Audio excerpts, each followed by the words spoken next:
Okay, first real video I've ever done.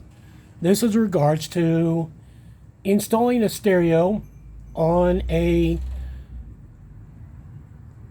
VSTAR 1300 Deluxe. Here's what I know so far. So what I've done so far.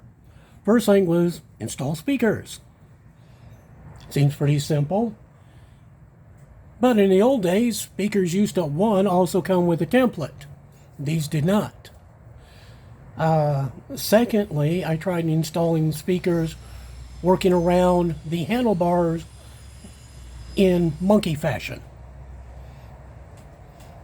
After my templates that I tried to make, for some odd reason, kept coming off wrong, I finally kind of took a break and stared at the whole thing for a while. Staring at those two really bright silver screws that were left after I removed the speakers. Well, I wonder. So I removed those two bright shiny screws and realized there were two other screws mounting right where the GPS antenna sits. And lo and behold, as soon as I removed all four screws, this big bucket came off the back end of the fairing and left me all of this big wide open space in order to mount the speakers and get the holes right. Making me feel really stupid. So, really easy. Pop the speaker on, mark the little holes, drill. Sounds so far so good.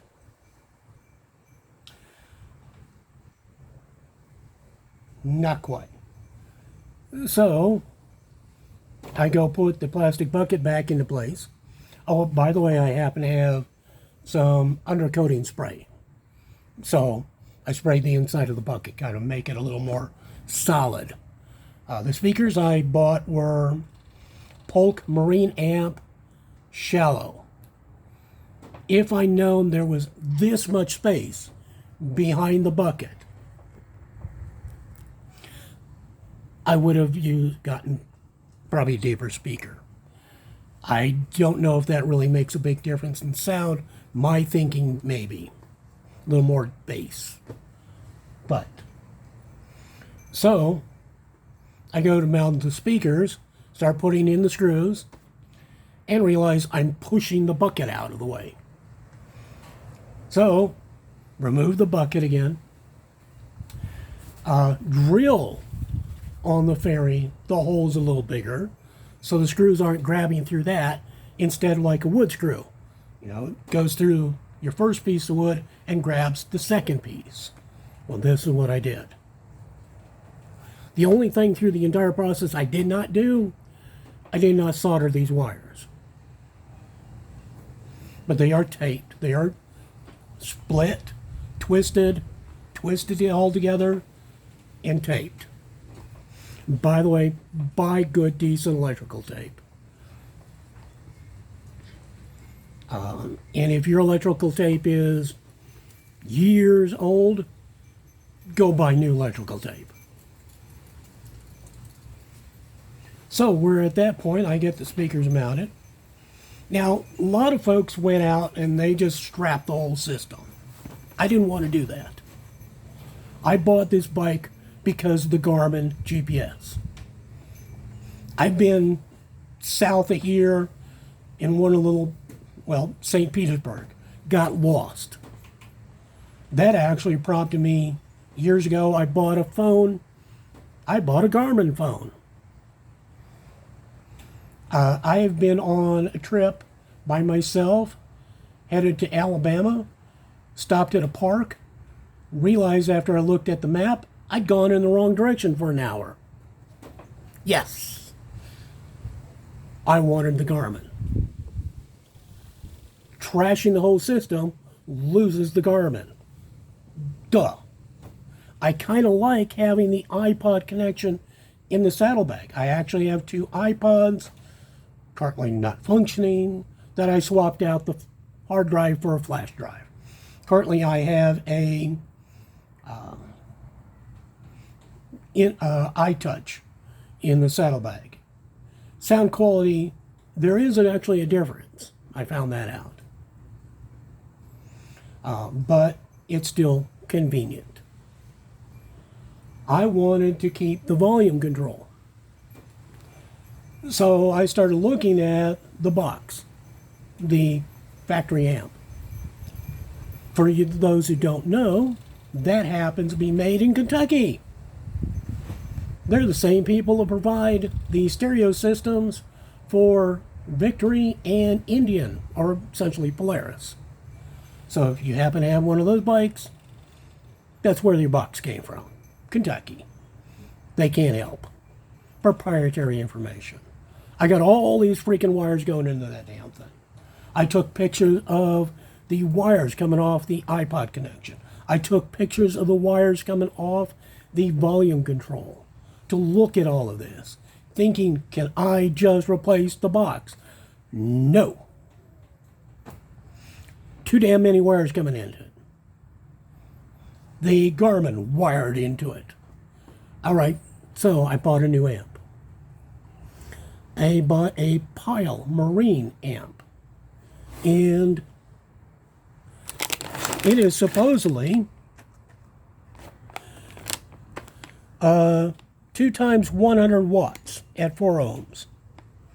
Normal power. Okay. So essentially a 200 watt amp. By the way, I don't think it does that. I went to a stereo place, Radioactive, over off of 66th Street. Very good people. I admire the guy I spoke to. He could have talked down to me. He didn't do it. He was very nice and very helpful, but also very blunt, pointing out the fact that showing me a 400 watt amp, which this is supposed to be max, and it doesn't. It more likely is putting out, by my best calculation, and I just bought an ohm, or I don't know what you call it, multimeter, Harbor Freight, just for this one check. God help me if I ever use the thing again. 22 bucks. Best I can figure out from all my testing, it's probably about a 50 watt per channel. And considering the factory puts out 20, yeah, it's up there a little bit better, which is what I wanted. I didn't want massive blowing sound. I just wanted a little better. So I got a little better. And I bought it because, well, it had remote volume. So I'm thinking, originally, I could wire that into the factory volume control. Nah. But it's got Bluetooth. Oh, all right, Bluetooth. So,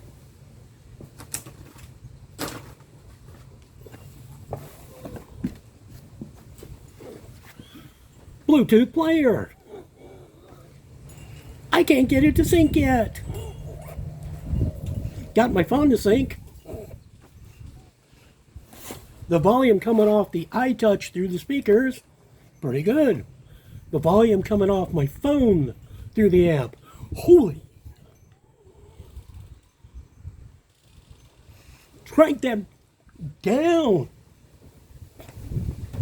I live in a 55 and older neighborhood. It's 8 o'clock at night. Well, no, it actually was about close to 7 when I quit last night. But, I've gotten it pretty much, finally, almost wired, finished up. I need to do the proper wiring of connection to the 2 speakers on the one side, and then do the other side and solder everything. Of course, the soldering gun, which I've owned probably for like 6 years, the tips melted away. What? So last night I had to go back to Harbor Freight, and I just got a single soldering pen thing. So yeah, there we are. I haven't had the Garmin plugged in yet. Let's see how that goes. But what the guy at Radioactive told me and sold me was a high-low pass filter. And let me show you what that all looks like.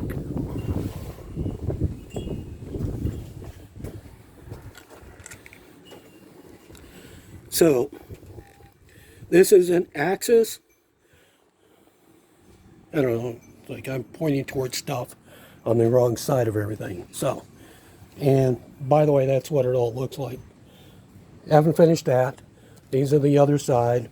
Here's the Garmin wires and everything. So, yeah. Also, I need to finish that. That's one of the projects. I also am going to install a voltmeter on the bike. Watch, this doesn't fall down. And, yeah, come on. Yeah. Get back. Underneath where the Garmin sits, because there's that big cave where you can put the key in. And so I have a voltmeter that I bought. It shows the temperature, outside temperature, volt, and also has the power port for plugging in phone or whatever I might need. And then, of course, finally, I've had the lights mounted, but I have not had those wired up. I finally found a YouTube video that gave me the piece of information I was missing, because there's a controller on the handlebars. They go from flashing to low to high and on and off. And it's like, okay, got me closer to the point where I need to. And it's like, okay, well, it turns out there's a plug in the headlight bucket designed for auxiliary lights. Very difficult to get an answer out of people on the websites, whether it be 1300 or whatever. And say, yeah, come on, people have installed auxiliary lighting. Where'd you plug it in at?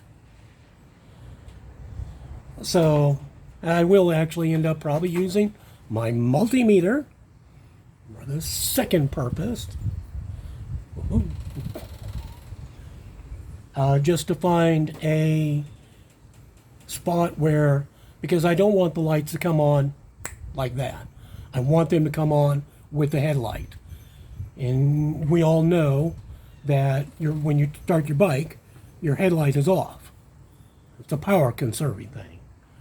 So I want to wire it into that and see how that works. And hopefully maybe we'll have some of this finished today. Well, we will definitely have the speakers and all that finished today.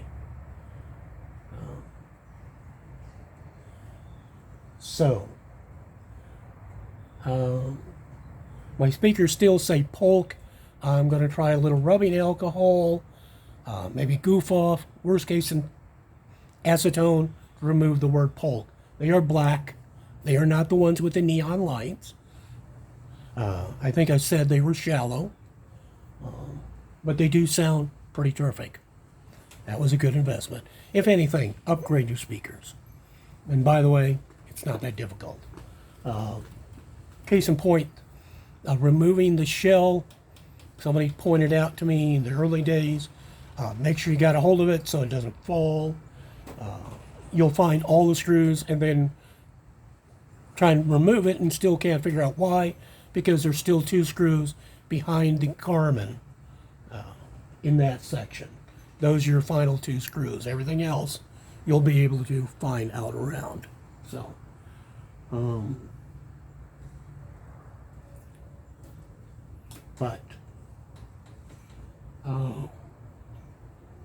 so far everything seems to be functioning. The amp has a remote, So that's the other thing with the high-low, that little adapter, is that's wired in so when you start the bike, the amp doesn't come on. It's like the factory system. When you turn the key, let me rephrase that. I said when you start. When you turn the key, it does. Well, that went interesting. My phone holder.